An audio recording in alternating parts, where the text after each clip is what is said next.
Elizabeth Mary Alice Pittman, the official Conservative Party candidate, 8,383.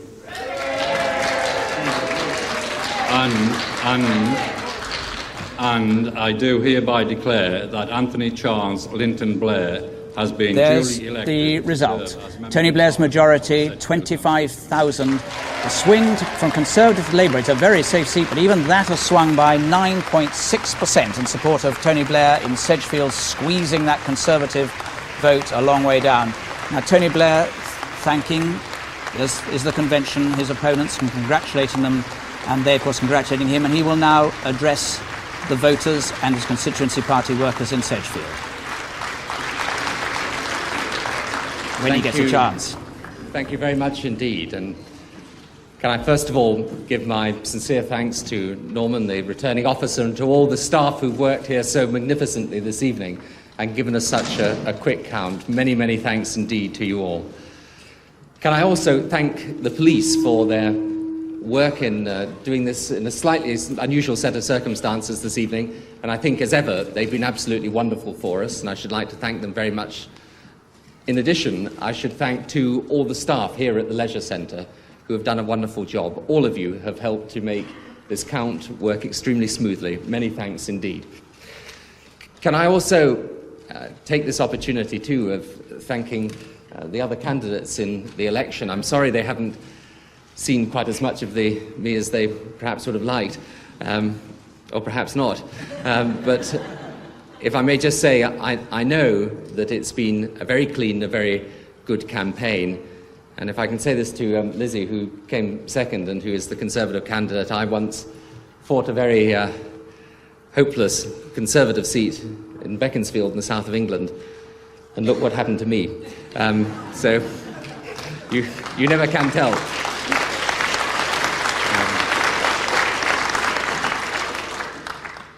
I would also, if I may, here, pay a special word of thanks to those people that have returned me as the Member of Parliament for Sedgefield for these last 14 years. You have been absolutely magnificent to me all the way through. You've given me loyal support, you've given me encouragement, you've stood by me through each and every one of the difficult times. And the greatest pleasure that I have is to serve you with all my heart and with all my energy. So thank you to all those people that have supported me and to the good people of the Sedgefield constituency. Thank you.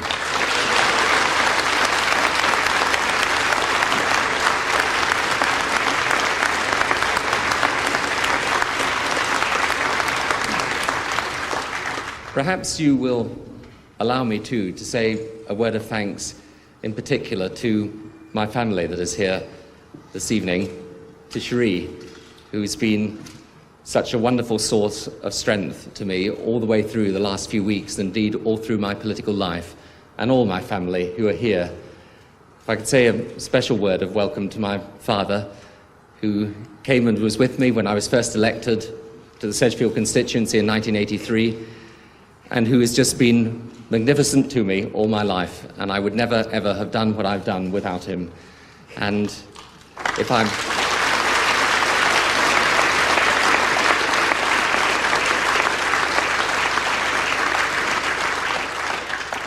know that for him, like me, all that could have made this moment complete was that my mother was here as well.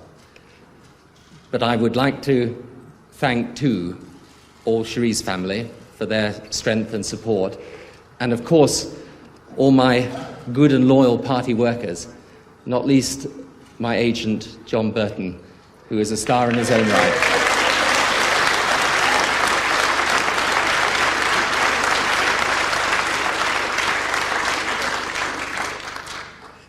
If I can just say this to you all, it is an honour to serve you, and I feel this evening a deep sense of honour, a deep sense of responsibility, and a deep sense of humility. You have put your trust in me, and I intend to repay that trust. I will not let you down. And when I think back over the last 14 years that I've been the Member of Parliament for this constituency, it's an area that's undergone the most dramatic and extraordinary change. And all through those difficult changes, there has been a spirit in this constituency and in the community surrounding it. And that spirit has been the spirit of unity, of determination to take on the challenge of change and overcome it, and work for the good of all the people of this constituency. And that is actually the spirit that our country needs now. Because if we have been as successful as the indications are that we have been, and you know me all the way through, I've been against complacency, and I'm still against it until those results finally come through. But if we have done well, then I know what this is a vote for. It is a vote for the future. It is not a vote for outdated dogma or ideology of any kind. It is a vote for an end to divisions, an end to looking backwards, a desire to apply the basic, decent British values of common sense and imagination to the problems we all know we face as a country today. And it is with a real sense of pride that we have created a Labour Party today capable of offering that unity of purpose, that vision of renewal that our country needs. So that with those decent values in place, we can tackle the problems that our country faces. In our schools and our hospitals, on the crime in our streets, the jobs for our young people, the industries of the future, the very basic things that determine whether a country succeeds or fails. We are a great country. The British people are a great people. There is no greater honour than to serve them, and serve them we will. Thank you. Well, that was the speech both of a victorious candidate and of a Prime Minister, gracious to those he had defeated, spoke personally about his father particularly, and then went on to talk about serving his community there who had given him such support, and then as effectively Prime Minister, how he hoped to serve the country. With decency, common sense. He spoke of the spirit of renewal to his supporters around the country. It will be seen as a gentle, I suspect, but inspirational speech as he spoke of the great honour that he now had to lead Britain effectively into the millennium. We'll leave that there, but meanwhile there are a number of other results that are coming, important results that are coming in. David Hunt is out in Wirral West. He was the former cabinet minister, but we can now go up to Hartlepool where Peter Mandelson, who will doubtless have been listening to that. Peter Mandelson, that was the kind of speech you must have been waiting to hear for a very long time. All my adult life I have been waiting and working for this moment, and to see it in such an inspirational speech from such a great man as Tony Blair just fills me with enormous pride and such pleasure that I can hardly describe. You are thought to be the cold, tough man of politics, but you're not actually cold and tough at this moment. No, I'm far from it, I'm afraid. I just feel exhilarated. I feel relieved it's all over, but I think like Tony Blair, as we all do, I feel a tremendous sense of responsibility and humility that the British people have placed once again the trust in us that we forsook so many years ago, and we've come back from the dead. We're a live, invigorated, new, reborn party, and that's what this election has been all about today. Peter Mandelson, and incidentally, you've just got your seat back, we saw, so congratulations to you, and we'll leave you there. Thank you very much for joining us. Thank you very much indeed. And now some of the results are beginning to pour, and we're going to get, over the next hour or so, 250 results or more. Let's have a look at some of them. They've been coming in on my results computer here. Norwich North, a Labour gain. This was a marginal seat, majority 9,470 for Labour. Ian Gibson, incidentally, is a cancer specialist at the University of East Anglia, and he is the oldest new candidate in this campaign. 27,346 votes he got. The swing from Conservative to Labour, 10.5%. In that seat, 10.5%, this figure we're getting all the time. Oldham East and Saddleworth, we had before, as a Labour gain, majority of 3,389. Swing from Liberal Democrats here to Labour, 5.2%. And North Avon, a surprise Liberal Democrat gain here. It wasn't on their target list, but they've got there, forcing out Sir John Cope, who was a senior Tory backbencher and in the government for a time, majority of just over 2,000. The swing from Conservative to Liberal Democrat here to Liberal Democrat of 10.4%, a huge swing to Liberal Democrat. And here's Hazel Grove, another Liberal Democrat gain with a majority of 11,800. The swing from Conservative to Liberal Democrat, 12.8%. And here we have Wirral West. This is a Labour gain with a majority of 2,738. And Mr Hunt for the Conservatives, who was a Conservative minister, a supporter of John Major's all the way through, a loyalist, 18,297, way short there. The swing there of Conservative to Labour, bigger than the national average of 13.8%. We can now go up to Wolverhampton South West and Mr Budgen. Commiserations, of course, Mr Budgen, but to what do you attribute your defeat? I don't know, but all I can say is that we fought a very good campaign here, that we had a united and vigorous party.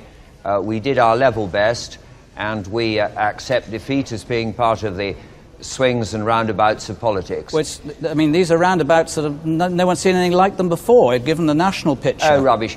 The Tory you party... tell me the last time when you've seen this sort of result coming in. Well, historically... Even you, and you're a mature gentleman, but you weren't alive in the 19th century. Well, 1906 we had a very bad result. The Tory party's taken a battering from time to time and always come back, and we'll come back again after this. It didn't make much difference that your strong Eurosceptical views, and it's happened elsewhere, don't appear to have impinged on the voters to your advantage at all. Well, so you say. I'm afraid I haven't analysed all of this.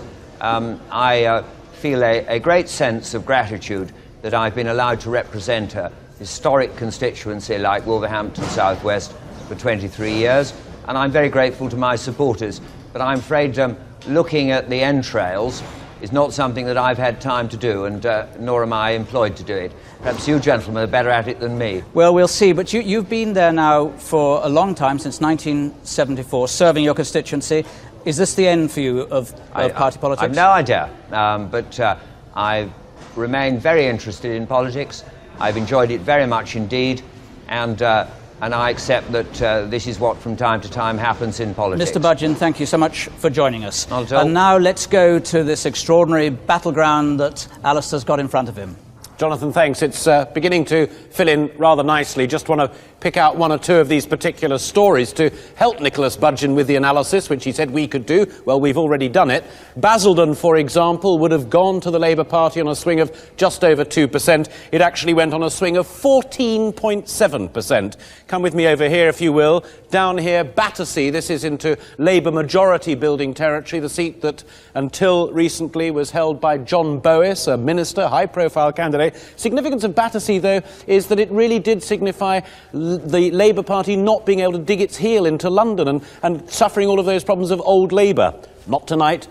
Tories are out in Battersea, Labour are in. Help Mr Budgen on Wolverhampton South West, his own seat. That would have gone to the Labour Party on a swing of just over 5. It went on 10%. Jonathan. Sedgefield, look at the happiness there as he hugs, I suspect, one of his children down there. I can't quite see it from here. I think that was Catherine, yes. And there's his father on the left that he spoke of so touchingly, and saying how he wished that his mother could have been there as well. His father had the stroke, which he said was the turning point of his life, or one of the most important seminal events of his life.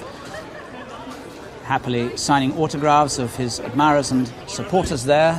The man who will be the new Prime Minister. He's not yet, of course, Prime Minister. That won't happen until John Major moves out of Downing Street and sees the Queen, and he goes and accepts the job of Prime Minister at Buckingham Palace sometime tomorrow, probably in the late morning. Here he's walking away. We leave Tony Blair there and go to Putney. This is the result. We heard David Mellor saying that he might have difficulty holding on against Labour. There was a tight fight, but he was hoping to do so. We'll just get the results. It only would take a 7.8% swing to get him out. Being the returning officer for the Putney constituency, I hereby give notice that the total number of votes given for each candidate at the election was as follows. Beige, Lenny. Happiness Stands Freedom to Party, 101. Cole Coleman Tony, Labour Party, 20,084. Goldsmith James, Referendum Party, 1,518. Jemison William, UK Independence Party, 233.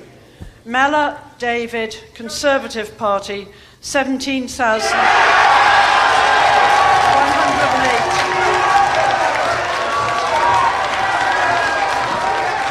It's all written on David Mellor's face.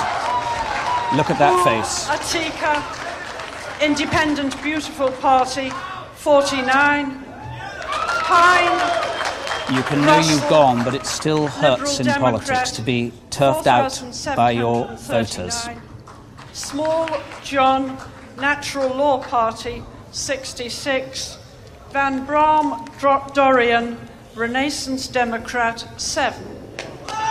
All those will lose their Yardley deposits. Michael, Sportsman's Alliance, anything but Mellor, 90.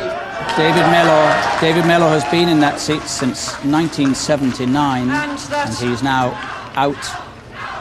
And Anthony Coleman is in. A Labour gain, a majority 2,900 for Anthony Coleman, who's the chairman of the low pay unit. David Mellor, 17,180, not enough. The Referendum Party, Sir James Goldsmith, getting no more through his name than one or two of his other party members have got elsewhere. 1,518 votes for him, but look at the swing from Conservative to Labour, 11%, swing of 11%. And here's the change in the share of the vote. Labour up 9%, Conservatives down 13.2%. So there's the story being told all over Britain tonight. There we are. Just an important result there, an important fact that there's a recount in Torbay. There could be 20 votes, we're told, between the Liberal Democrats and Rupert Allison. So there's a recount in Torbay. But there we have the departure of David Mellor from the House of Commons. Yes, I think we also have the departure of Sir James Goldsmith, don't we? We have 1,518 votes. Was ever so much money spent for so few votes up and down the country? He says, of course, he's going to carry on. But there we are also, in a sense, isn't Putney beginning to be the story of the night now? As I described it earlier, we've got this great big red train, this great big red juggernaut, if you like, is beginning now to push everything ahead of it. Putney used to have a Labour MP, it's gone back to Labour. This is the pattern that we're seeing now, these very sizable shifts across to Labour. Also, I was bound to reflect on seeing Tony Blair there in Sedgefield, but I think I must cut off. We must go to Stirling. Here yes, is you are. The result coming in a moment. Stirling, this is Michael Forsyth's seat. David Rose was saying, and he's pretty certain he's lost it by 2,000 votes simply on the basis of watching the count going on. They're all lining up. We'll hear this result. If he stays on, it'll be a miracle bucking the trend. Let's hear it. The Stirling constituency hereby give notice that the total number of votes polled for each candidate in this election was as follows. Ewan Gordon Dow, Scottish National Party, 5,752.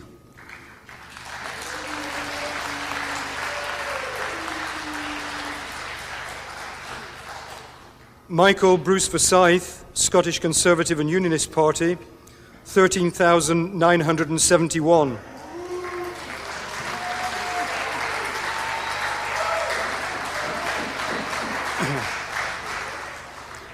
Anne Maguire, the Scottish Labour Party, 20,000. So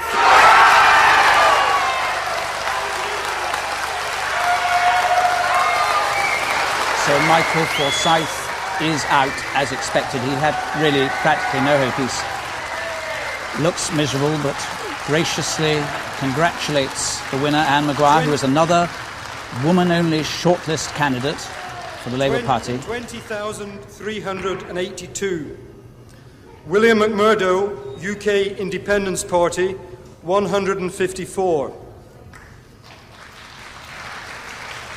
Elaine Liv MacDonald Olson, Value Party candidate, 24. So there's the result. The Labour gain in Stirling. 2,675.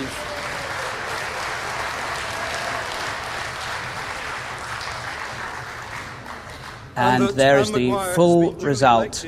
Majority of 6,411 for Labour, 20,382. Conservatives, Michael Forsyth, 13,900. And the swing, he held it down a little bit from what was the national swing elsewhere. The swing from Conservative to Labour, 7.7%. And here's the change in the share of the vote at Stirling. Labour up 8.8%, Conservatives down 6.7%. The Scottish National Party down 1.1%. So there's the story continuing. He held it a little bit down, but he was almost bound to go in this night where the big faces from the Tory front benches and back benches are disappearing in a way that no one really thought would happen. Mike? And of course, as you know, the Prime Minister made an enormous point during his campaigning about the dangers of devolution. I have reason to believe that he privately hoped that he would actually pick up seats in Scotland this time, as he did last time. No hope of it at all now. And the argument that he put forward so forcibly that devolution would mean, in the end, the breakup of the United Kingdom. The United Kingdom has done nothing. The red train is motoring north of the border. Well, and just to confirm that, after the Putney result, Wandsworth, that famous Tory flagship council, all 3 seats there, including Battersea, which has gone to the Labour Party, Putney gone to the Labour Party, the Conservatives are out there. David Butler, what's your thought? Well, it really has been remarkable, though it's 2 or 3 outlying seats. The Conservative Labour Party has winning in Liberal Democrats winning in Hallam and North Avon. They were not seats that were in the target list. By and large, the swing has been remarkably even across the country. Every minor party candidate we've noticed so far has lost his deposit, except in West Bromwich, where they were fighting the Speaker without major party opposition. And every big city now, it seems, except possibly Bristol, is going to have no Conservative representation whatsoever. Thank you, David. And we've got another Conservative minister who's gone, Sir Nicholas Bonser, the Foreign Office Minister. He's out in Upminster, and that needed, for him to be dislodged there, it needed a 12% swing to Labour, which they got. The swing in Sheffield Hallam, where the Liberal Democrats got in, the swing from Conservative Liberal Democrats there was 18.5%, which means that the Tories are absolutely wiped out of Sheffield, going back to your red juggernaut, Michael. And Labour have gained Gloucester there, I see, going through. Yes, I mean, this is an absolutely massive turnaround. There aren't all that many occasions, are there, in British political history, where you find people are simply switching right from one party to the other. It often built slowly, even with Mrs. Thatcher. You know, it started with a reasonably small majority, 43, and then built up to the massive one. But now, this time, you've got this really historic moment in British political history. And people are simply saying no to Conservatives, yes to Labour. You switch straight across. It's as though the country effectively is saying we insist on a whole new, fresh start. And another result from Scotland, that the SNP have gained Perth. They actually gained Perth in a by-election, but the new seat, they've gained it from the Tories. It was theirs notionally, given the boundary changes, and Rosanna Cunningham, therefore, is back in that seat. Let's now, as the results are pouring in, let's have a summary of where we've got to. So Labour, we're now predicting still to win with a majority of 159, but this is, you see at the top there, this is based on the results so far. So this is now exclusively on the basis of the results. And of the 126 seats in, Labour's got 111 of them, Liberal Democrats have got 7, Conservatives have got 4. And here's Michael Forsyth in Stirling. By acknowledging that reports of my political demise were not in fact exaggerated. It's a good night for the Labour Party, there's no doubt about that. The only kind of silver lining I've been able to discover was that there were 1 or 2 members of the Scottish media who put bets on me winning, so I can take some consolation from that. It has been a great privilege for me to serve as the Member of Parliament for Stirling since 1983, and I would like to thank the electors of Stirling for having given me the opportunity to do so. They've decided tonight that they wish to replace me with Anne Maguire, and I congratulate her on a splendid victory and on a campaign which, as she said, was fairly fought, cleanly fought, and was an example for others to follow. It is a fact of politics that we live by the ballot box, we live by the sword, and we die by the sword. And tonight I regret that I will no longer be able to continue to represent Stirling in the House of Commons. I'd like to thank you, Mr. Returning Officer, for the splendid way in which you've carried out the count, and for the excellent way in which all the officers... Michael Forsyth there, gracious in defeat. Tony Blair coming away from his count on his way out. You know, it's worth reflecting. This man is going to be 44 years old, just 44 years old in a few days' time. Youngest Prime Minister this century. Youngest Prime Minister this century. He's been an MP just for 14 years. And he's going to be the Prime Minister of this country. It underlines, doesn't it, the change that's going on. He's actually leaving the count here, and he's going to fly down to London to join the party in the Festival Hall where Julia was and we were before. So he's leaving there saying lots of thank yous as he goes on his way to celebrate in the Festival Hall. You can imagine the reception he's going to get there, and we'll be there to see that reception. Congratulations. Thank you very much. An emotional evening, I assume, for you. Well, let's just wait and see what it all brings. See you now. Surely now you must be pretty confident. Still being cautious, up to a point, still being cautious. But as he said earlier, of course, he realises with some humility the enormous job that now falls on his shoulders, because however easy anybody thinks the Prime Minister's job is, by goodness me, it is the hardest job, certainly in the country, arguably in the world. So there. Now here is that Shipley result. Marcus Fox trying to hold on. Whilst I'm making the formal announcement. I, the undersigned, being the acting returning officer for the constituency above mentioned, hereby give notice that the total number of votes given for each candidate at the election was as follows. Cole, John Malcolm Charles. Liberal Democrat. 7,984. Ellens, Stephen David. The Referendum Party. 1,960. Fox, John Marcus. 19,966. Conservative Party. 966. Leslie, Christopher Michael. The Labour Party. 22,000. An amazing result there. It needed an 11% swing, and he's comfortably in. Christopher Leslie, a Bradford City Councillor, comfortably into Marcus Fox's, what would have been thought until very recently associated. Look at Marcus Fox there. These Tory faces tonight. His opponent, you know, is just 24 years old. And Marcus Fox has served Shipley since 1970.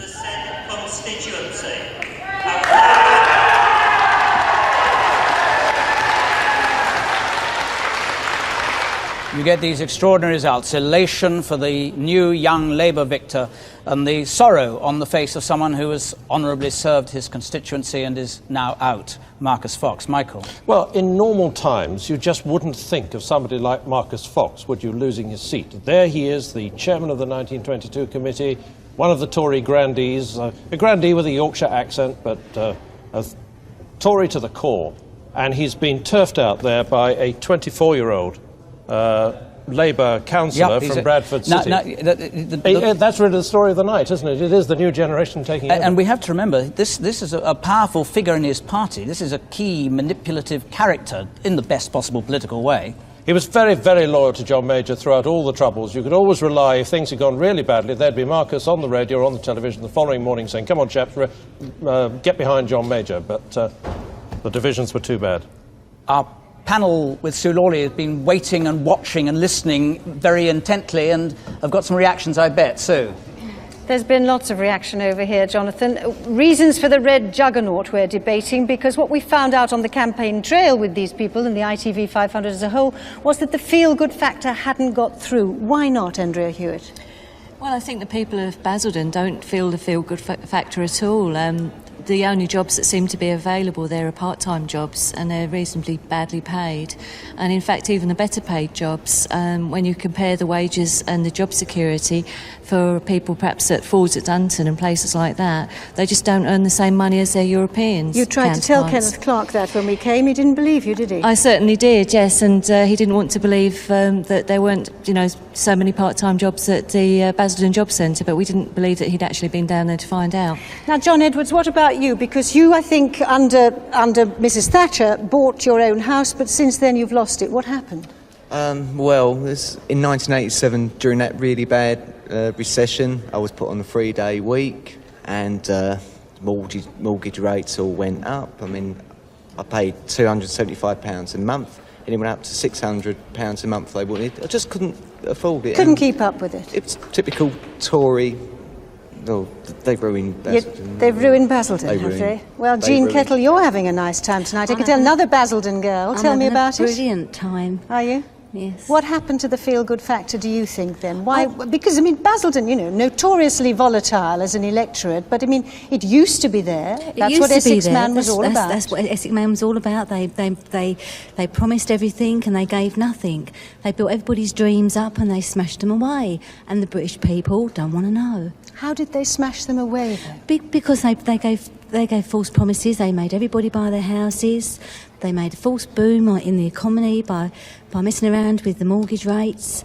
They made the houses boom in price, so everybody lost out. Well, what have we got, a 14.7% swing to Labour, so they got their comeuppance from you, really, Well, they got their comeuppance. Kenneth Clarke should have listened to us. He should have listened to us when he came to Basildon, and he didn't. OK.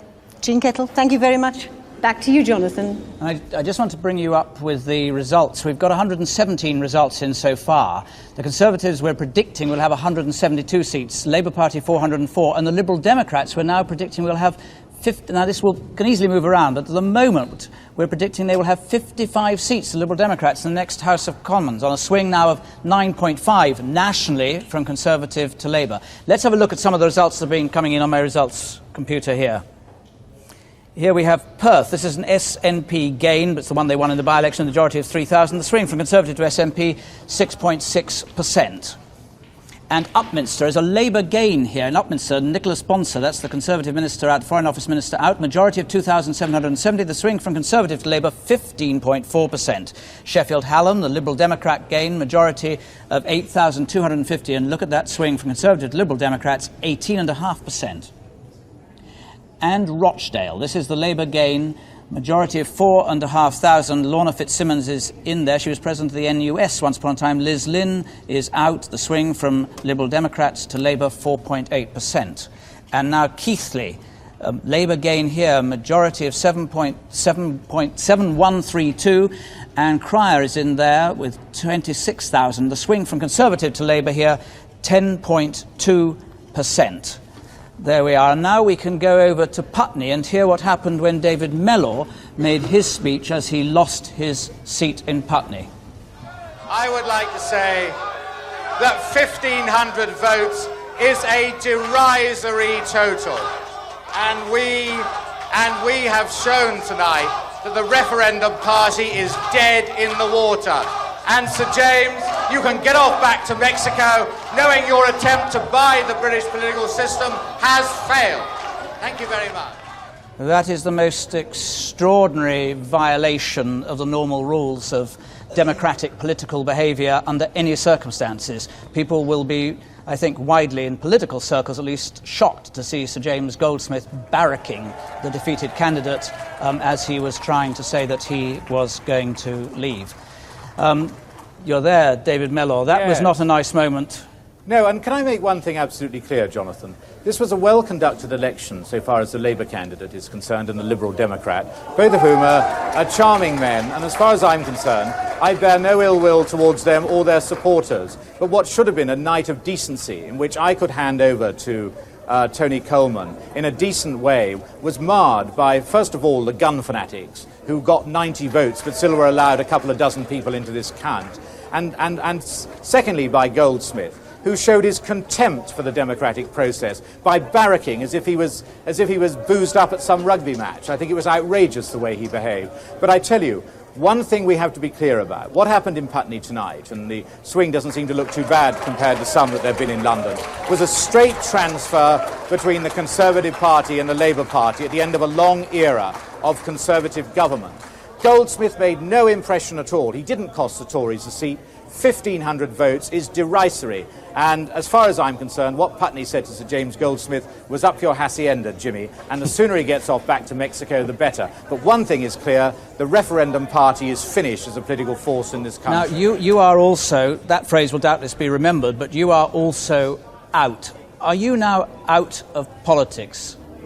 Well, I think it's a bit early to say. I've only had 10 minutes to get used to being out, but I had to suppress a wry smile.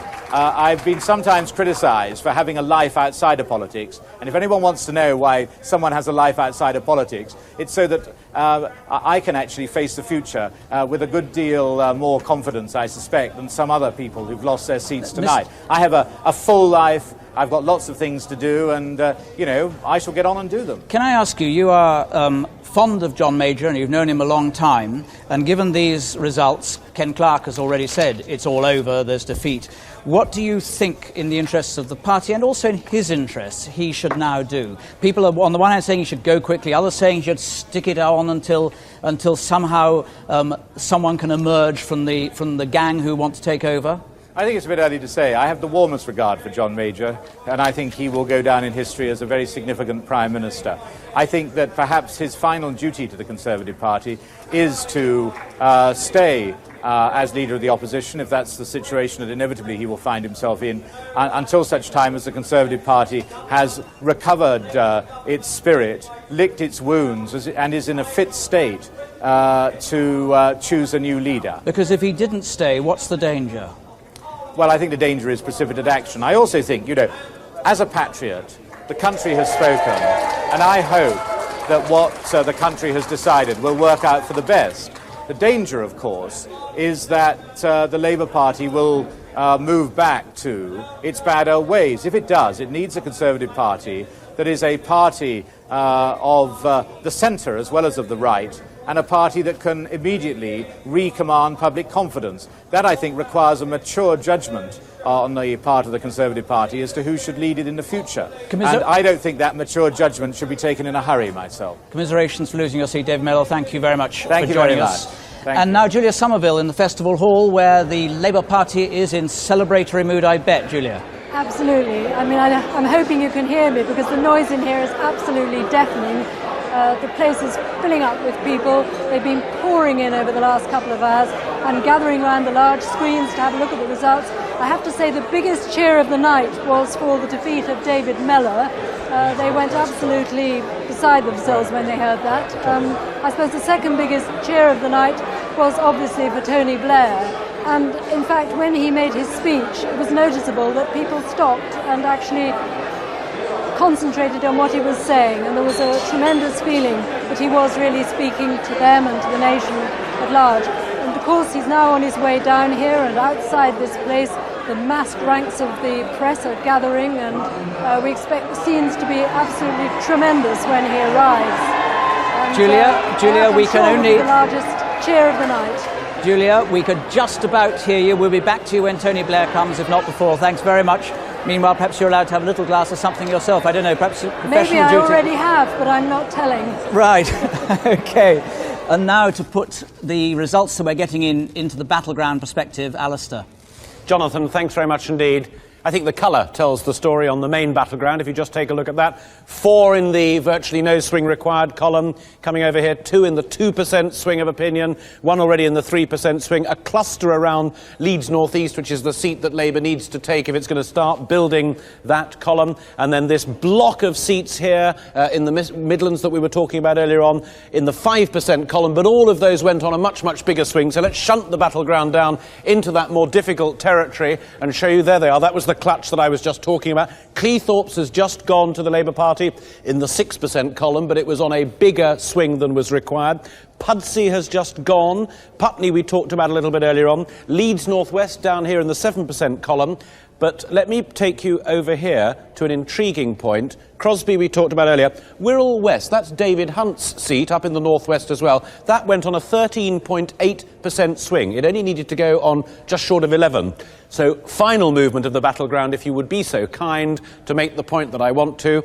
There's Crosby, there's Wirral West. Right over here is Norfolk South West.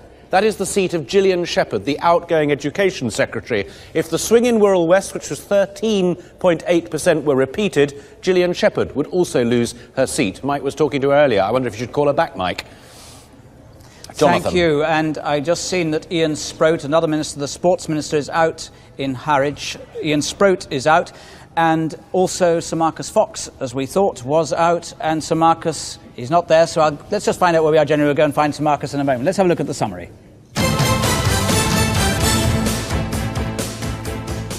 And here, we're now predicting Labour to win with a majority of 161, 2 up on the original exit poll prediction. 173 seats now in, 330 is the winning post. Labour's got 152 of them. Liberal Democrats on 8, Conservatives on 8, but a lot more, of course, to come in, particularly the Conservatives, and the rest have got 5. And here are some Labour gains. Oldham and East Saddleworth. Labour have gained Stirling. They've gained Putney from David Mellor, Wolverhampton South West from Nick Budgeon. And here are some Conservative results of the few that have come in. They've lost Perth to the Liberal Democrat, to the SNP. They've held on to Aldrich Brownhills. They've held on to Chingford and Woodford. They've held on to Poole, but it would be surprising if they hadn't held on to any of those. And here are some Lib Dem results. They've gained Sheffield Hallam. They've gained Hazel Grove. They've gained North Haven, extraordinary victory there. They've just gained Portsmouth South, a terrific night for the Liberal Democrats. And here are some of those who are out. Michael Forsyth, John Boyce and David Mellor. And we can go to Sedgefield here, and Tony Blair, I'm searching for him. I can't quite see him there, but he's somewhere in the middle of that. Hasn't quite arrived. This is the Trimdon Labour Club where we were at before. We were waiting for him. They're all there. There's a Union Jack hat in the background. You didn't used to see that at Labour Party Well, this is in a sense, where it all began, because the Trimdon Labour Club was originally the Working Men's Institute up there, and it was making a loss, and the Labour Party up there took it over. And they transformed it because they had a rather novel system of subscriptions. You paid a much lower subscription, and then you joined the sort of weekly draw. And so this was the very first attempt at New Labour. But more seriously, here now we're going to see Tony Blair coming back to the people who've given him such support as he takes on this enormous job ahead of him. He said at the beginning of this campaign, "Don't let's lose our moment in history." And my goodness me, it looks as though he's not. And as if to demonstrate it, Labour have gained Hove, that was once a safe Conservative seat in the south coast of England. They've gained Romford from the Conservatives on a 15% swing it had to be to fall. I mean, that's an astonishing result there. I think we mentioned that they gained Leeds North West. Of course, it begs the question, if we get Leeds North East, is that another big city which isn't going to have a single Tory in it? And they're almost certain to get it, because they need a 4.7 swing. Exactly so. It was the one seat, if they were going to have a one-seat majority, they had to get Leeds North East. So on present form, they're bound to lose Leeds North East. Tom Sackville, another junior minister I noticed, has gone as well. Extraordinary series of results here. I can see Marcus Fox there in Shipley. Sir Marcus, commiserations, of course, after serving your seat for a long time. Not a nice night. Well, I've had 27 years as the Member of Parliament here, and it's become quite a habit. But, I have to accept the verdict, because after all, we do live and work in a democracy. The only thing that disappoints me was that I didn't lose to the Labour Party that I know or knew. I've lost to one that has stolen so many of our clothes. I don't really feel it's, in any sense, we've been defeated on the policies that we've always pursued. You've lost to a Labour Party that is clearly electable on a vast scale. Isn't that in part because you've been there an awful long time, in part because, not you personally, but there's been huge sleaze allegations, in part because the party's been stricken by humiliating divisions and rows, and people have just had enough? Well, obviously, you can find all sorts of reasons, and the fact we've been there for 18 years is a major factor. The other points were exaggerated, I must emphasise. I don't think that the behaviour of a few colleagues should have brought about the publicity that it obtained. But I can't disagree with the wishes of my constituents. Sir Marcus, thank you very much. Thank you so much for joining us, Sir Marcus, and commiserations again. I think we can go to Yeovil now, where Carolyn Kerr is waiting, and we're going to have the Yeovil Declaration in just a moment, we should have. Caroline, can you hear me? I can, Jonathan. Yes, the result appears to be imminent here. Paddy Ashdown's in very good spirits tonight. He is, as you know, quite cautious still, saying that he's deeply encouraged, though I gather he doesn't believe the predictions of 55 seats. Perhaps he can't bring himself to believe that. I think that the declaration is about to happen. I think you are right. They're moving up there. You can see Paddy Ashdown standing almost directly behind the microphones, and the range of people who are standing. Always great number of minority parties like to go and stand where leaders are standing because it gives them the best chance of publicity. Glasgow Anazan, you see, is held there by Donald Dewar. So here's Paddy Ashdown's results. 306. John Jeremy, Paddy Ashdown, official Liberal Democrat candidate, 26,349, 26349. John Caldwell Beveridge, the Referendum Party candidate, 3,574, 3574. Nicholas David John Pembroke, the Conservative Party candidate, 14,946, 14946. Patrick Joseph Anthony Conway, the Labour Party candidate, 8,053, 8053. Christopher John Peter Hudson, the Rainbow Dream Ticket Party, 9797. David Ronald Taylor, Green Party candidate, 728, 728. And I declare that Paddy Ashdown has been elected to serve as the member for the Oval constituency. Paddy Ashdown looking pleased as well. He might. His majority there, 11,403, 26,349 votes. The Conservatives, 14,946, and the rest down there. Let's listen to Paddy Ashdown. Ladies and gentlemen, I am privileged indeed to be given the trust of the people of Yeovil to serve them again, and I look forward to doing that in the future. Again, it's a tremendous privilege and a tremendous honour. I'd like especially to thank my campaign team, who in my absence have once again won this seat for me, and I'm very grateful to all of them for the tremendous hard work, and especially my agent, Nick Speakman. And if I may also say, my colleagues from the other candidates, from the other parties who have fought this seat, have fought a vigorous and honourable campaign, and I wish them well in the future. And also to the returning officer and all the staff and the police and others who make this election possible.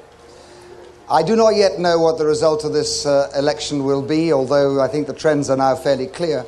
I do not wish to predict the future, but I will say this, that I think we are now going to see a change of government, and I believe that there will be a very substantial, perhaps even a two-thirds majority for constitutional change and the modernisation of our system of government in the next Parliament. And I believe that can deliver a new era for our country, an era of politics which is more in touch with people, and an era in particular where more power is in the hands of the voter and perhaps less in the hands of the political establishment and the elites. And I think that will be a very, very good thing for our democracy. For our part, we shall use the votes that are given to us tonight in this constituency and elsewhere, where we've already made a number of gains, to make sure that in the next Parliament we continue to fight for the things that we have fought for during this campaign. Above all, for more investment in education, for more investment in the health service to tackle the crisis, and for a clear commitment to make sure that the constitution of our country is modernised to make our country ready for the next century. Thank you all very much indeed. Quite a short speech from Paddy Ashdown, drawing attention to constitutional change particularly, and alluding there, incidentally, clearly to proportional representation without actually mentioning the phrase, which has been strangely silent during the election campaign. Another minister is out, Robin Squire, is out in Hornchurch, an astonishing swing there of 16%. 16%. The Conservatives have held on in Reigate, where Sir George Gardner for the Referendum Party did not make any significant inroad. The Conservatives held on in Reigate, a very safe seat. Mike, the Paddy Ashdown's speech, quite confident, and I'm just going to talk to Lord Home in a minute, but we are looking at an astonishing Lib Dem revival. Absolutely. There was quite a lot of muttering, during the course of the last Parliament, particularly when Paddy didn't have some particularly brilliant question times, although very often he hit the mark. But there was muttering, I suppose there always is about a leader, and there's a lot of talk about, is he going to go on, and will Ming Campbell take over, and all that kind of thing. Not a bit of it now. I mean, Paddy has led them in a very well-focused campaign, and Lord Home, who we'll be talking to in a minute, of course, has played a very major part in getting that game on target. Let's talk to him straight away. He's with Jackie Ashley at Lib Dem headquarters, Lib Dem Celebration. Among the losers so far tonight. Lord Home, the night seems to be going even better than you'd expected. How are you feeling? Well, it's a bit early to know just how well we've done, but it's obviously an extremely good result, far beyond our expectations. The predictions are talking about 54 or 55 seats. Is that what you're hearing from your people on the ground? Well, we're clearly going to win seats. North Haven, which was 50th on our list, we've won. It sounds as though we, on that basis, might win a seat like Harrogate. All over the country, there are good results flooding in. I don't know where it'll end, but I think with a parliamentary party twice the size we went into the election with. But with Labour with such a big majority, that's a lessening of your influence, surely, isn't it? As Paddy Ashdown has just said at his own count, it gives a 2/3 majority of the people of this country for constitutional change. We should be there to make sure the Labour Party live up to the promises and commitments they made with us. Are you expecting to lose any more seats now to Labour? I hope not. I don't think so. I think we've probably seen the worst of that, and most of the rest of the evening looks like the golden dawn we were talking about. Thank you very much. Well, we've lost Lord Home. There is terrific noise and inevitable excitement at Liberal Democrats as they power towards, well, it may not end up as 55, but at the moment it's looking like 55 seats. You're getting this extraordinary picture, this great switch from Conservatives to Labour directly, and in some places the Liberal Democrats just coming in because the Conservative vote is collapsing. We can now go and back to hear Michael. We heard Michael Forsyth make his speech in Stirling, but afterwards he had a few words to say to our reporter. I think we can hear them now. What has happened is that the country has decided that they want to have a change, and we saw that in 1945. Winston Churchill won the war, but he was still kicked out, and a Labour government came in. And I think it's particularly hard lines for John Major and the many people who've brought about real prosperity for our country. But after 18 years, I think the electorate just decided, well, let's let the other side have a go. Michael Forsyth out there. And incidentally, I've just seen the Referendum Party, which has lost its deposit everywhere, including Putney, actually held on to its deposit in Yeovil. We can now see Paddy Ashdown again, fingers up there in Yeovil, looking very pleased, going off the stage now.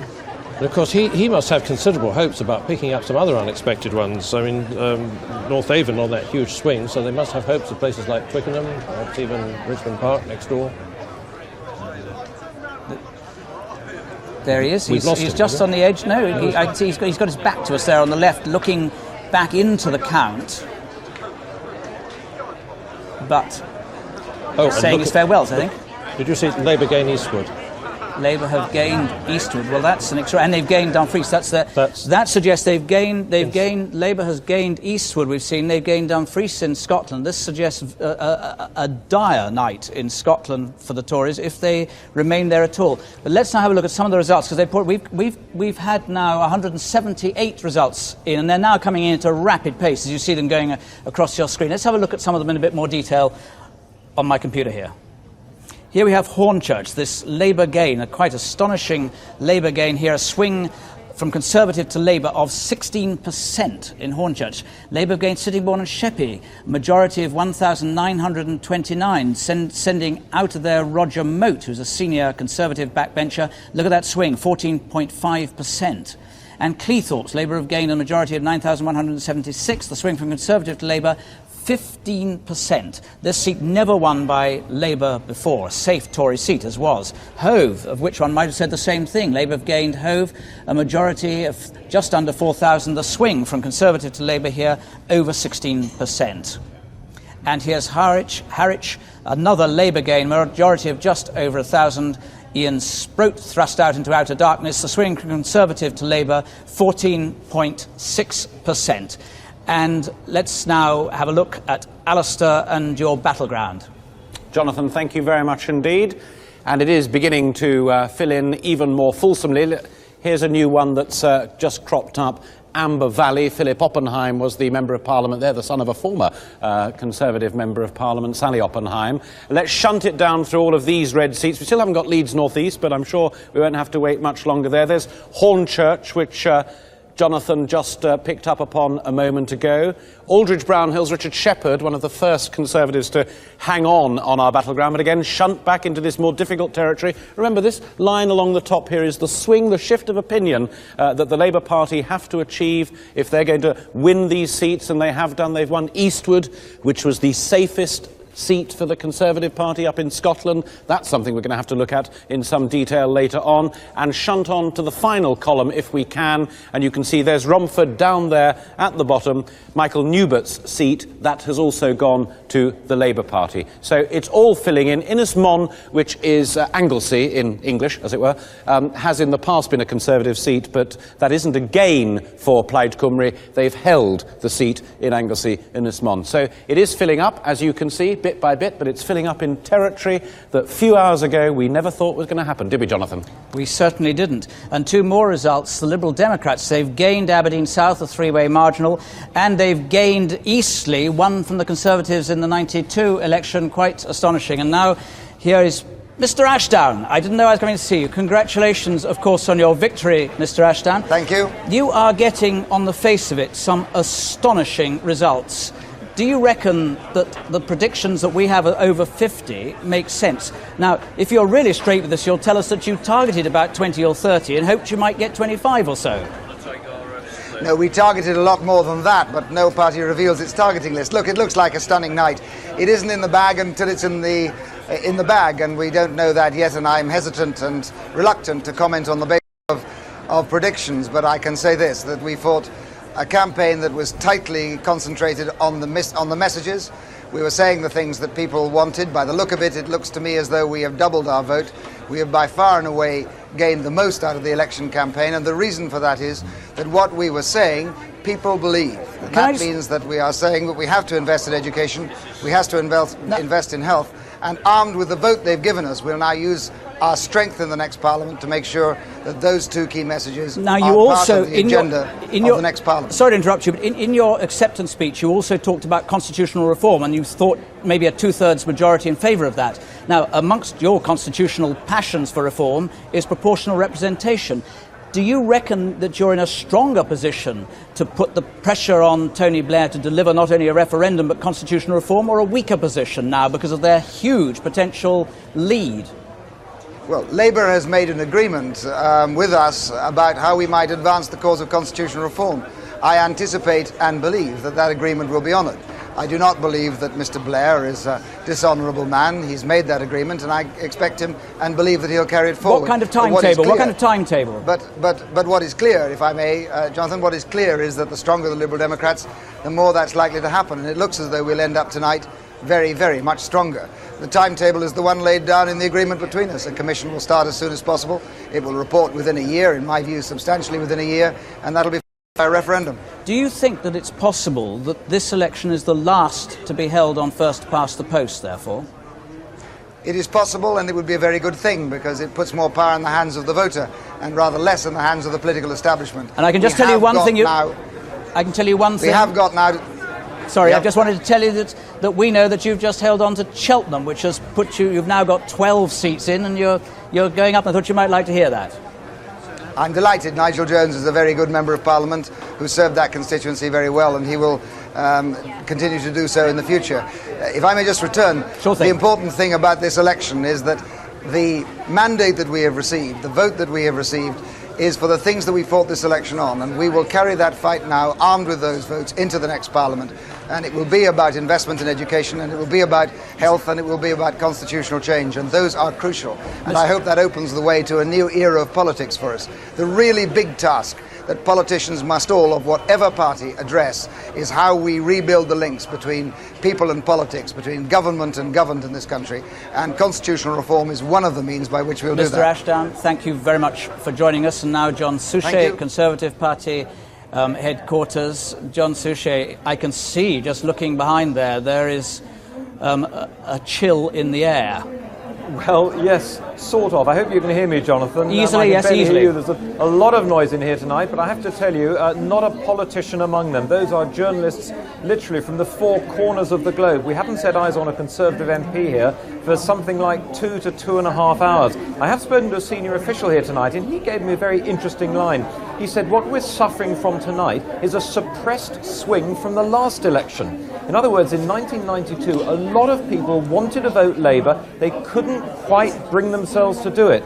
This time they've done it. So he said, in a way, we started on the back foot, even back in 1992. What an extraordinary thought. John, we'll join you again later. Thanks very much. Okay. And now it is just about on the hour. Let's have a look at our election scoreboard. And here, Labour we're predicting to win now with a majority of 177, considerably 20 higher than the exit poll. Labour, 206 seats in so far. Liberal Democrats on 13, Conservatives on 13, the rest on 7. And here is the prediction of the Labour majority. Labour, 418 seats in the new House of Commons we're predicting. The Conservatives, 156. Liberal Democrats, 57. And the rest, the Nationalists, on 28. So, Mike Brunson, what do you make of it? Well, I think we now ought to be thinking our thoughts forward a bit, because with a majority of this side, of course, it's stating the obvious to say that the Labour programme will go through. So hold on to your hats is the answer, because they are going to change things. For all that people say that they're copying the Tories, there is all the business of constitutional change that we've talked about. There is a great deal else that they want to change. Let's not forget what they want to do about the House of Lords, for example. All of that agenda will now go through. And, of course, all their plans on altering the spending, the windfall tax, the budget that we're going to have. Gordon Brown earlier was telling us that he said it's going to be within 2 months. He's obviously going to keep to that. End of June, we have a budget, windfall tax comes in. So, you know, we're set now. We're getting used, aren't we, after, 3 or 4 hours of it. It's going to be a Labour government. But thinking through what it's going to mean, and, of course, the way the country has swung to the left with this big vote for the Liberal Democrats as well, it's going to be a very different country. We've got also news. The first Sikh MP is now going to be in the House of Commons in Bradford West, because Marsha Singh has held on. It is a safe seat, but Marsha Singh has held on for Labour and joins the first Muslim MP in Glasgow Govan. And I see we've also who is a Labour millionaire called Mohammed Sawar, and he has held on for Labour in Glasgow Govan, which SNP thought it might get. Now let's have a look at Alistair with his swingometer. Jonathan, thanks very much indeed. Let me remind you of what this does for you. It starts off at 0. Nobody changes their mind. Well, we know that people have changed their mind in a truly massive and historic way. As the swing moves across along the top column, it measures that proportion of swing. The average swing in the country, marginal seats and the rest of them, is 9.5. That would suggest a relatively modest majority for Mr Blair of around about 120. But the targeting in the marginal seats, the fact that people know that they are in seats that really will determine the outcome of this general election, is fully up here at 12.8%. And that is why we're predicting a majority now of 177 for Mr Blair.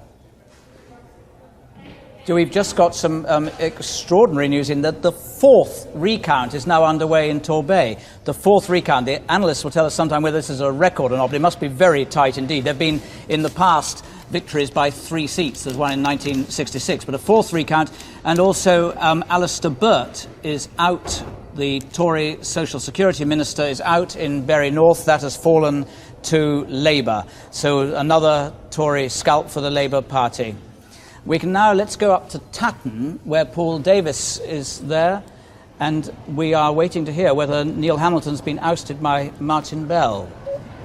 Paul, can you tell us? We still are waiting, and we're likely to have to wait for half an hour. But if the pile of voting slips down below me is anything to go by, then Martin Bell has indeed recorded a remarkable victory. There are something like 3 votes for Bell for every 2 of Hamilton at the moment. I have to stress it is at the moment. There are still votes being counted. But when Martin Bell walked into this hall about 10 minutes ago, his supporters were already celebrating victory. There were handshakes all around. Neil Hamilton does not look a happy man, and at the moment it's looking very good for Martin Bell. And you say how long before we're going to get it, do you think? It's another half hour before we get the result, but it's looking increasingly as though it's going to be Bell, and it could even be by some margin. Well, we will come back there, of course. We hope to catch the result, if not to hear it very soon. Thanks very much, Paul. Now, where should we go now? Mike? Well, that, if it came off, would really be the story of the election almost, wouldn't it? I mean, it's a pretty extraordinary story anyway, but as you know, I was very much in the thick of it, and the famous Battle of Knutsford Heath, where this challenge was mounted. I think we should not forget this picture, actually. It's a rather important picture. There were you as a sort of ringmaster as Neil Hamilton came up and interrupted Martin Bell's press conference, and you were standing orchestrating it. Let's not make too much of it, because the extraordinary thing was these two characters coming together. There was Martin Bell, who'd been in politics, 2 days, 3 days, coming face to face with this man. And in the early stages, it looked as though the Tory faithful in Tatton would back their member right or wrong. But if it is true, if Paul Davis has got the right picture, and it does sound, you can very often tell from the piles of votes, that would be quite remarkable. I'm just getting some news in now that you have to be extremely cautious with this, but our ITN correspondent in Enfield, Southgate, says that it looks as though Michael Portillo, who was still is Secretary of State for Defence, is in danger there, which means not that he's going to lose it, but that clearly the count is very, very close indeed, which is not surprising on some of these swings that we've been getting. Extraordinary. So, let's go to David Cowling for David. Can you give us, you've been crunching these numbers furiously over the last half hour or so. What are you getting? Well, as with my colleagues, I'm just stunned by this. It seems virtually every piece of paper that's put in front of us, there's a new sort of record being broken.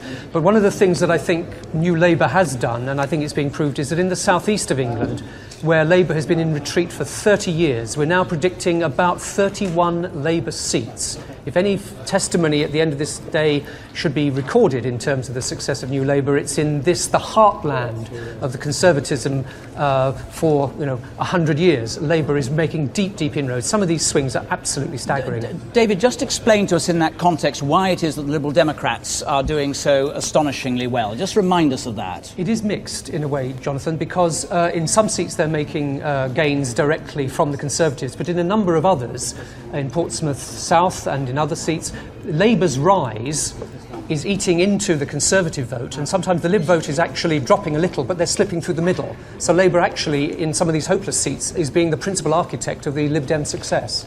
Just shows how complicated it can be. Thanks. And now, because we were just talking about these extraordinary swings and gains in the regions and the different way it goes, Alistair, you're going to tell us about which region? London. London. For the very important reason, A, that we were talking about Michael Portillo in Enfield Southgate, but also, if tonight is quite as historic as we do all believe that it is, London is at the very heart of the story. 74 seats in the capital, 8 of them Labour targets. That's, as John Prescott said many hours ago, on their traditional target seats. It's now many, many more than that. This was always a difficult area for Labour to convince people that they could be trusted. But just look at that. Labour have now achieved 50% of all of the votes cast in Greater London in this general election. The Tories are on 35%, the Lib Dems down on 11%. Compared with 92, the Labour vote is up 13.6%. The Tory vote is down by 13.6%. Very simply, that means that the swing directly from the Tories to Labour is 13.5%. Labour have already picked up 7 seats. If Enfield Southgate, Michael Portillo's seat, was to go, that would require a swing of 15%. But if they've decided they really don't like him, they're not far short of it even now. It could happen. Jonathan. 223 results so far in. Let's have a look at one or two of them now on the results monitor. Here we have Croydon North, gained by Labour with a majority of 18,000.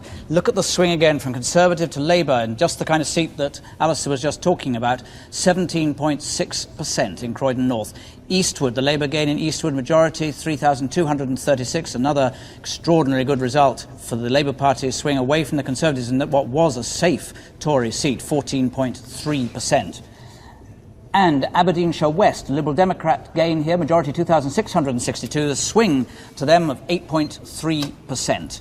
And Dumfries, which was a very important seat for the Tories to hold, they should have held it under normal circumstances, majority 9,500 there, and the swing from Conservative to Labour of over 16% in Dumfries, an astonishing swing. Romford again, majority just taken, Romford 649. This was thought to be a totally safe Tory seat, but clearly not. Swing to Labour 15.6%.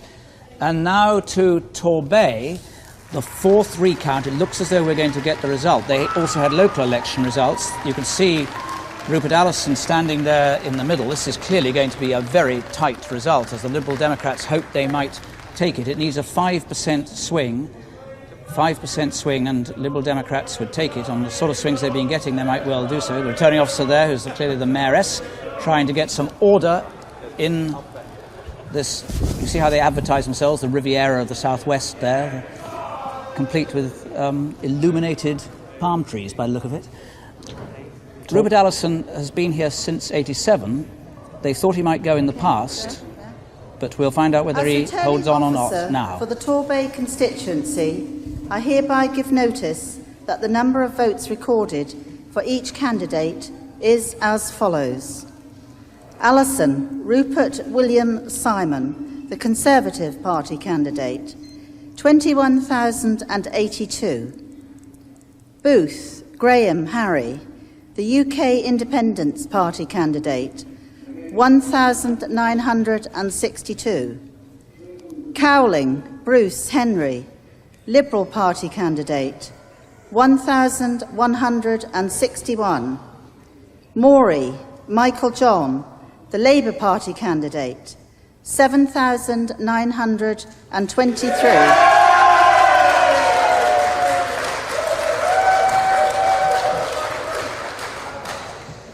Sanders Adrian Mark, Liberal, Democrat leader Paddy Ashdown, 21,094. So there is the result. Rupert Allison in defeat there. The Liberal Democrats have gained. Adrian Saunders has won the seat for the Liberal Democrats. An extremely happy man he is. It has fallen on a swing. Wild, it needed 5%. Paul David. Trying to get them to quiet down to get the rest of the results in. 100. And I hereby declare that Adrian Mark Sanders is duly elected Member of Parliament for the Torbay constituency. No wonder there was a recount. If there is a majority smaller than that in this election, a lot of us will eat hats or whatever we've got. That's a majority of 12 for the Liberal Democrats, 21,000 votes. The Conservatives, Rupert Allison, 21,082. Look at that, 21,094, 21,082. The swing there from Conservative to Liberal Democrats, it has to be said Rupert Allison did very well. He's held that swing down. It needed 5%. It went on 5.1%. And another astonishing result there, Norman Lamont is out. You've just seen that in Harrogate and Knaresborough. The Torbay change in the share of the vote, Liberal Democrats down just a touch there, but the Conservatives have done it, down 10.3%, Labour up 5.3%. So it's the Conservative collapse there which has helped the Liberal Democrats just get in despite how the other parties did. Colin Rallings. Colin. Well, what a nail-biter. A little bit below what the Lib Dems would expect in the South West, but they've won the seat. And personal note, really, about Adrian Sanders. You remember in the 1994 Euro elections, the Lib Dems narrowly lost a seat to the Conservatives because of the candidature of a literal Democrat. It was Adrian Sanders who was the victim there, and he's obviously been biting his nails again tonight. But he's back, 12-vote majority. Thank you, Colin. We can go up to Enfield South, where there's another nail-biter going on. Lawrence McGinty's there. Lawrence, what's the feeling in the Conservative camp? That Michael Portillo can make it, or that he's likely not to make it? Well, he's actually standing just below me at the moment. You can't see him on the camera because he's under the balcony, but there are some very glum faces there. And the two tables of ballot papers you can see show why. Because the one on the left is for Mr. Portillo, and the table on the right is for the Labour candidate Stephen Twigg. And it looks very much as if he's won. Sorry, Lawrence, the table on the left as we look at it there is for Michael Portillo. You can see it's not reaching the end of the table. On the other side it's stacked heavily. Quite to the end, but on the other table for Stephen Twiggs does. We can count them at about 19,000 votes for Stephen Twigg and about 18,000 for Michael Portillo. Mr. Portillo arrived about 5 minutes ago. He's in a huddle with some of his party workers, all looking very glum, and Stephen Twigg is looking very excited and has just gone into another huddle with some of his party workers. We will be back for that result. Now, if that is the case, if Michael Portillo is out there, that is really a shattering result, because he's the person that a large proportion of the Conservative Party would look to lead the party out of their present veil, the shadow of the valley of death, isn't it, Michael? Yes, I don't know where this evening's going to end, do you? It's extraordinary. The high hopes, of course, among those in the shattered Tory party that Mr Portillo would, in fact, be a leadership contender. If he's out, if it's out, it's a swing of 16% against him. Yeah. And these London swings are absolutely massive. I mean, the Eurosceptics have plainly had an absolutely dreadful night. Norman Lamont not making it in Harrogate, for example. Michael Portillo out, the Budgeons have gone. Euroscepticism has stood for absolutely nothing tonight. And it makes it appear to be insignificant that Leeds North East has now just gone to Labour. The one that a few months ago everyone was saying, well, would Leeds North East fall? Could it deliver this 4.7%, need the one seat for victory? It goes through, and you say, yes, Leeds North East has fallen. And indeed, as we were saying, no Tory MPs in Leeds now. Another city without any Tory representation. Let's go and join Theresa Gorman now in Billericay. Theresa, can you hear me? Can you hear me, Theresa Gorman? It's Jonathan Dimbleby here, trying to have a word with you, Theresa Gorman. Oh, really? Well, that's sweet of you. Yes, I know it is. I'm a very sweet fellow.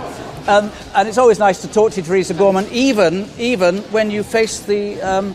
not yourself, because you'll probably stay in, but one of the few who will, by the look of it. It's an unbelievable night, isn't it?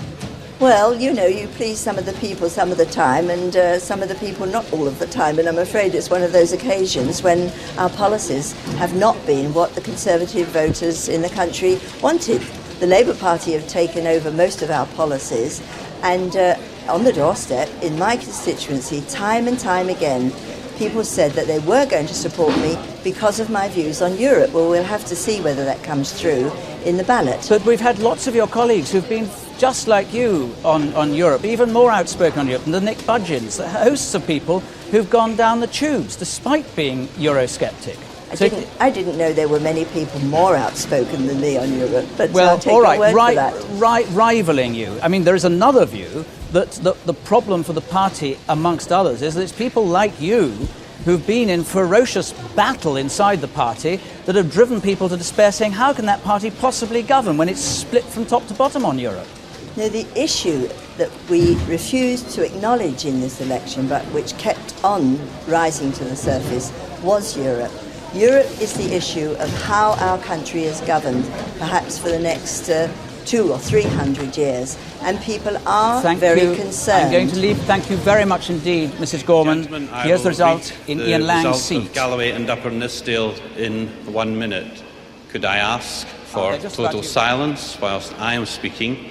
Could I ask you to be courteous? 2.8 swing to the SNP, which would drive him out. He's seriously at risk, very clearly. I will commence to read the result in 30 seconds. A very disciplined returning officer wants silence, as he quite rightly has the right to demand, before he delivers the verdict of the people of Galloway and Upper Nithsdale. I'm now about to announce the result for the Galloway and Upper Nithsdale constituency. This is Ian Lang, I, James Maguire Smith, being the returning officer for the parliamentary election in Galloway and Upper Nithsdale, hereby give notice that the total number of votes polled for each candidate in the Galloway and Upper Nithsdale constituency was as follows. Katie Clark, the Scottish Labour Party candidate, 6,861.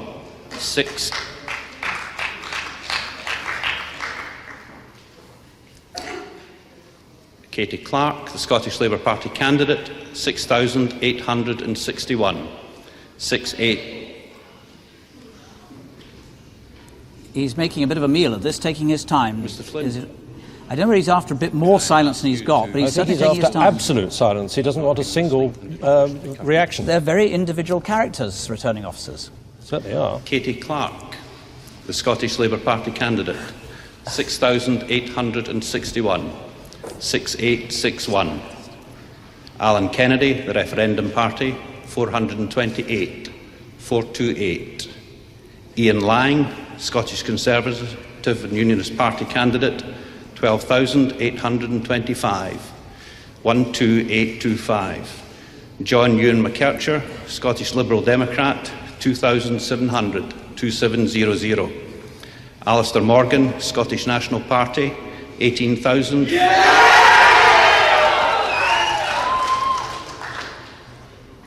Alistair Morgan, Scottish National Party, that is it, isn't it? There. 18,449. Ian Lang is out. You can see him on the left of your screen there. Joseph and Smith, he UK is Independence down Party, to the SNP. 189. Rogwood, Independent, 566. 566. We'll get the full results in a minute. This is the third Scottish Cabinet Minister to leave Parliament. Joining a host now, here is the majority for the SNP, Alistair Morgan, of 5,624. Swing 9.5%. And now to Sedgefield, where Tony Blair is about to address the members of his club, and they're going to love it. That's one thing you can be sure of.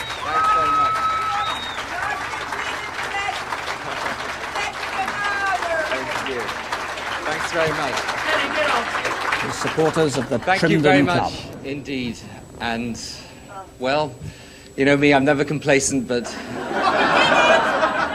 no, it's looking very good all around the country. I just want to say a few things to you on this evening that is more moving and more important, certainly, than any of my life before. I want to say to you, first of all, thank you, because it's you people here who've been my foundation and support all the way through my political career. And you've given me the chance to lead my party, and I hope now to lead my country. Thank you.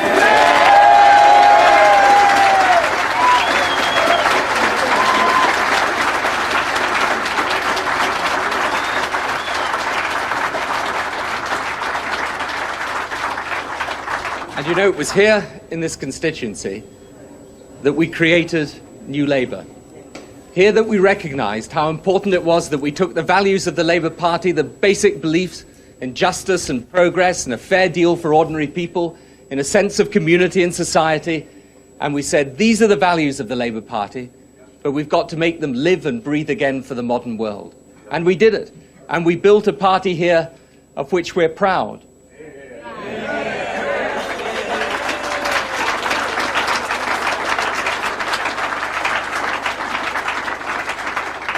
Proud because we knew that all over this country there were people that were crying out for a sensible, mainstream, moderate alternative to the Conservative Party. A party they could support and look up to and respect. A party that would set about changing the things in British society that people know need changing. Decent schools for all our children, not just a few. A national health service rebuilt as the pride of the nation again.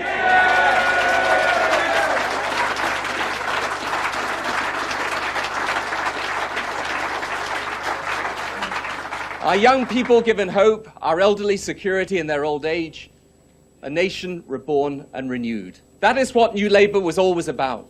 Not just about changing the Labour Party, but changing it for a purpose so that we could make the changes in our country that we know need to be made. That is one reason why tonight we are content and happy. Because we know that we had the courage to build a new Labour Party capable of taking this country through to the new millennium. But there is a second reason too, and a reason that I am very conscious of.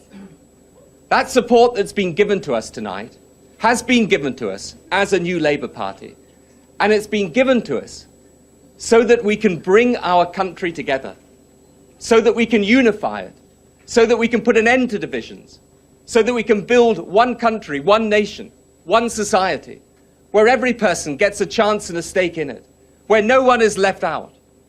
That is the message that we have taken round this country, and that is the message the country has heard and celebrated.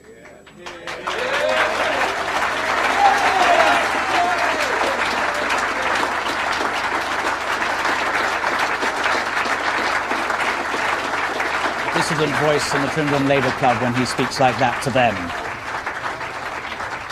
And it's a great thing, is it not, to think of people from all walks of life, all classes, all sections of society, coming behind a party that wants to unify this country. A party that will govern this country, not on the basis of sectional interests or vested interests, not on the basis of paying off this deal or that deal, but on the basis of bringing this country together and giving it unity and purpose for the future. We can do that now. And I learned those simple lessons and values here in this constituency.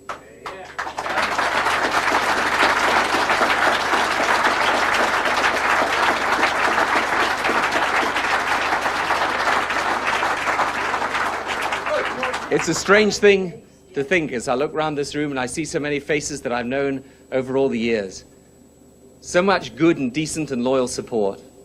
And through all those bad and sad times in the Labour Party when we were trying to build this party into a modern party of the future, and sometimes it seemed difficult to do, but we persevered. And I was able to persevere because of the strength that you gave me. This is the foundation of my political life and career here in this constituency. And I cannot tell you what pleasure and pride it gives me to see so many people here whose loyal support and whose basic decency have made me what I am today. And my greatest pleasure will be to repay the trust that you've put in me. I believe in you, and I believe that you represent all the best in this country. And the greatest pride I could ever have is to repay that trust 1,000-fold.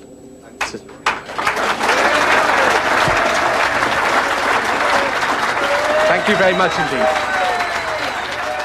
Well, I bet he's brought a tear or two to the eyes of his supporters there who've been waiting for that. They stand to greet him and to say, right on, Tony. You're our man.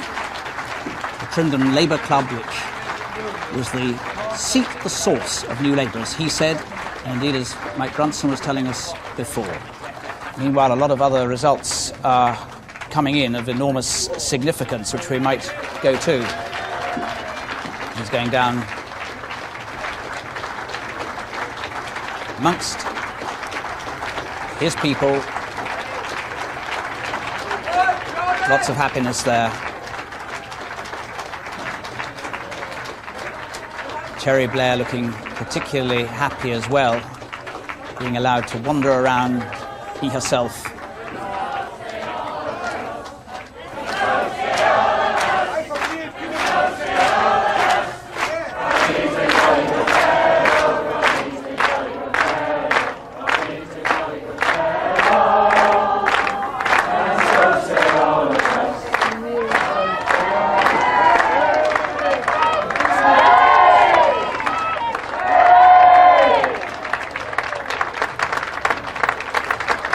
He's a jolly good fellow, say the supporters in Trindon Labour Club.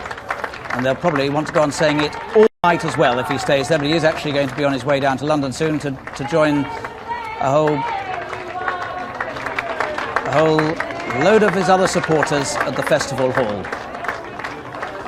I was just thinking, if that's their version there, my goodness me, they're going to be raising the roof in the Festival Hall, aren't they? That was a little tiny rehearsal for the singing later on. A rehearsal for the Festival Hall.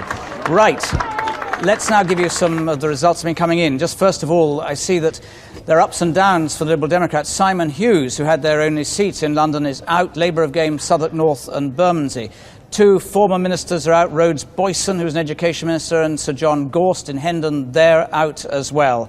But to see where we are with 310 results now in, let's have a summary.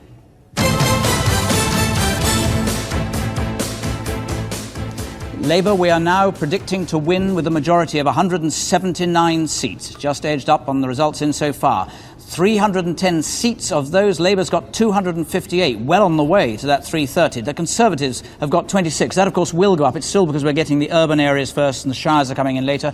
The Liberal Democrats on 17. So, here is the prediction, that Labour will have 419 seats, Conservatives 155, Liberal Democrats 56 still, and the rest on 29. That's the Nationalists in the next House of Commons. And here are some Labour results for you. They've gained Croydon North, they've gained Hove, they've gained Hornchurch and Cleethorpes. These were seats that would once have been thought to be quite safe Tory seats. Conservatives have lost Perth to the SNP. They've held on to Aldridge Brownhills, they've lost Tayside North, and they've held on to Havant. They've held on to Havant. And here are some Lib Dem results. Lib Dems have gained North Avon, they've gained Sheffield Hallam, they've gained Torbay in that tiny victory of 12 votes. Liberal Democrats have also gained Carshalton and Wallington. And yeah, Ian Lang, that was in Galloway and Upper Nisdale, has gone down in Forsyth. Michael Forsyth in Stirling, Michael Forsyth. David Mellor out in Putney. Nicholas Budgeon Marcus Fox in Shipley and Robin Squire out as well, the junior minister. Lots of Tory heads. Rupert Allison is gone. Norman Lamont, who must have thought he got a safe seat in Harrogate and Knaresborough, is out.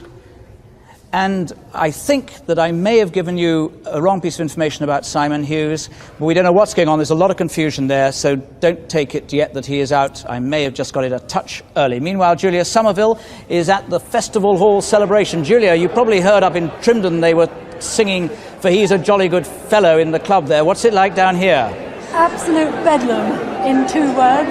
But I have with me somebody who's well used to projecting above the noise, and that's Mick Hucknall of Simply Red, who should perhaps be now named more aptly Totally Red. Mick, Labour made a great point of wanting to reach out to young people this time, to reach that generation who'd never known anything but Tory rule. Do you think that they were successful? Well, I think they've reached out to everybody, haven't they? They've reached out to old and new. It's been an astonishing result. I thought it was going to be a landslide, but nothing at these proportions, you know. It's an amazing result. I think it's the country. They've decided and they've shown us where they want to go. And I'm almost speechless, really. I think a lot of people out there are going to be like, I can't believe this. We didn't think it was this going to be this amazing. It's often said that young people just coming out of their teens and so on, the ones who were eligible to vote first time round, were turned off by politics, felt there was nothing relevant in it for them. Do you think that the Labour Party succeeded in making them feel that actually perhaps there was something that was relevant to them? Well, I'd like to think so, but I think you're not going to really find that out until some statistics come out later on.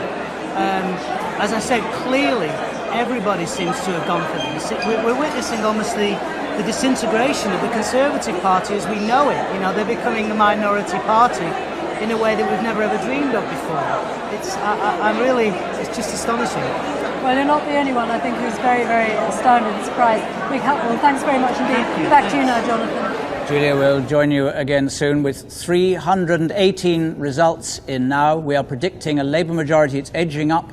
A Labour majority of 181. Alistair's got his battleground. Jonathan, thanks.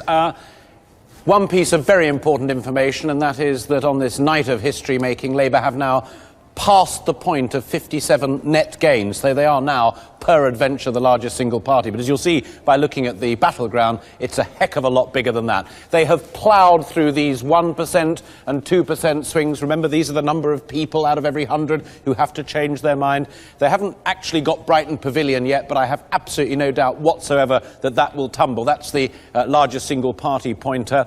They've ploughed through here, 3 out of every 100 changing their mind. Bury North, that was the more difficult of the 2 Bury seats. Bury South's way back there. Both of them have gone. Through Leeds North East, which is the point at which they start to build their majority. Wolverhampton and Birmingham we've talked about, so let's shunt it back down again and start moving into the even more difficult territory for Labour to win. Cleethorpes, Colne Valley, Aberdeen South, Dumfries, they've gone. Let's move over here. 7 out of every 100, 8 out of every 100 people changing their minds. 9 out of every 100. Then Crosby was the one that went on that massive swing, going up to 18%. Nearly 1 in 5 people changing their mind. Only then do we start to see the Tories holding on a bit. Marcus Fox's seat in Shipley, that went. Shunt down again to the really difficult territory. And here, we've already talked about Aldridge. Over here, Yorkshire East and Meriden, Ian Mill's seat. A clutch of Tory victories there. And in this final column, 14 out of every 100 people changing their mind, just 3 Tory seats. That and only there is where any kind of fight back begins. And before I pass you back to Jonathan, I can tell you, as predicted, Brighton Pavilion has gone. Jonathan. Thank you. And now here's Rushcliffe. This is Kenneth Clark's seat. We'll hear that he's held and won his seat. I do hereby give notice that the number of votes recorded for each candidate at the said election is as follows. Boot Samuel, Liberal Democrat, 8,851. Chad Salary Catherine, the Referendum Party candidate, 2,682. I'll repeat that, 2,682. Clark Kenneth Harry, the Conservative Party candidate, 27,558. Misiewska Anna, Natural Law Party, 115. Moore Joseph Duncan, UK Independence Party, 403. Pettit Jocelyn, the Labour Party candidate, 22,503.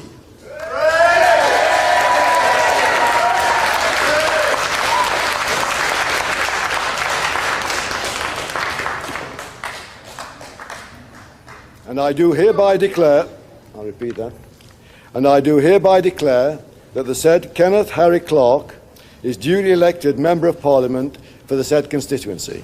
Thank you. Not a surprise there. Kenneth Clarke holds that seat, one of the few Tories to be happily back in there. Here he's going to speak to his electors. Well, Mr. Returning Officer, ladies and gentlemen, firstly I'm very grateful to the people of Rushcliffe for returning me to represent them again, which is a privilege I've had for 27 years, and I look forward to representing all of them to the best of my ability for another Parliament which looks set to go well into the next century. For 18 of those years I've had the pleasure of serving in government in many posts as a much reshuffled career. I'm extremely proud of what we've achieved in that 18 years, and I believe we can look back on a period of office in which we have transformed this country to make it a much more successful, self-confident and proud state.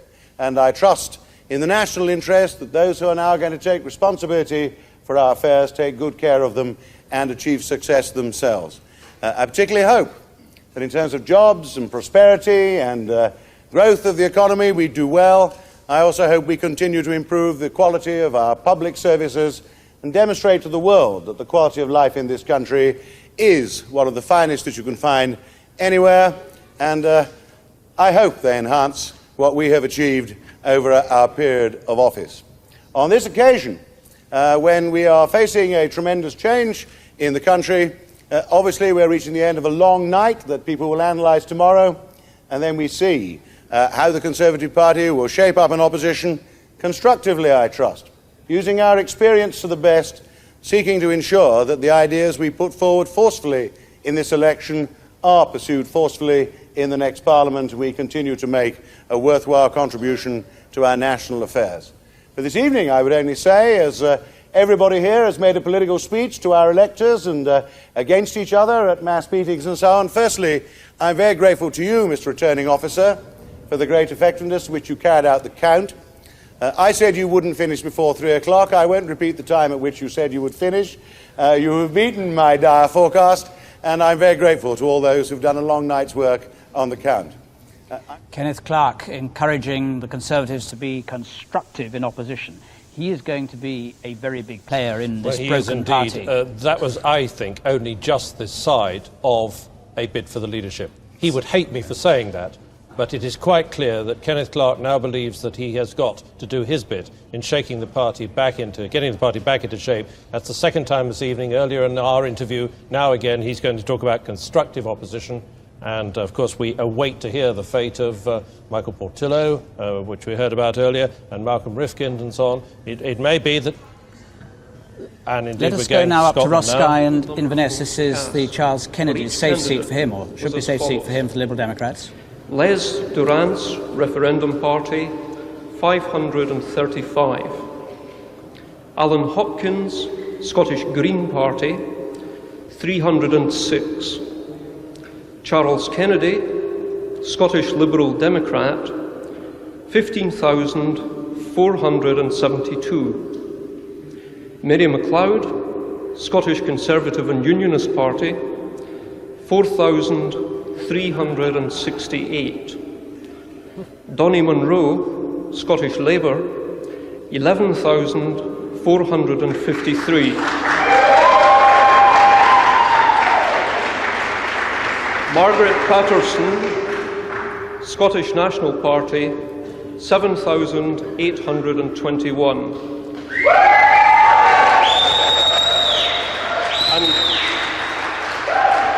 And that Charles Kennedy has been duly elected to serve as the Member of Parliament for the parliamentary constituency of Ross, Skye That's a and Inverness perfectly West. safe seat for Charles Kennedy there. Now, there's some interesting facts, though. There only in Scotland now, only Edinburgh Pentlands, which is Malcolm Rifkin's seat, yet to be declared, is left for the for the Tories. If he loses that, as he's in risk of doing, there'll be no Tory seats in Scotland at all. The Tories are also facing virtual wipeout in Wales. We've got 339 results in so far. Let's have a look at a few more of them now on my results computer. There's Brent North. Labour have gained Brent North with the majority of 4,019. The swing from Conservative to Labour there, 19%. And I can see there that Tony Marlow is out in Northampton. Labour have gained Northampton. Tony Marlow, the right winger, is out, but continue with this. Clwyd West, Labour have gained with a majority of just under 2,000. Swing from Conservatives throwing out Roderick Richards, the controversial and colourful Tory MP as was there, to swing there 11%.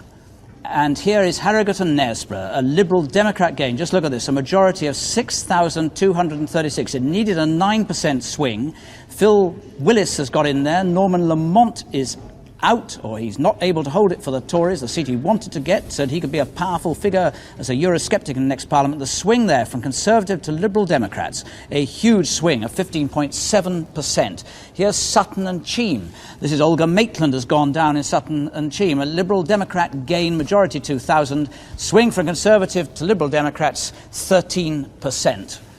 And here is Gordon. Now, this is formally speaking a Liberal Democrat game, because it's notionally a Tory seat.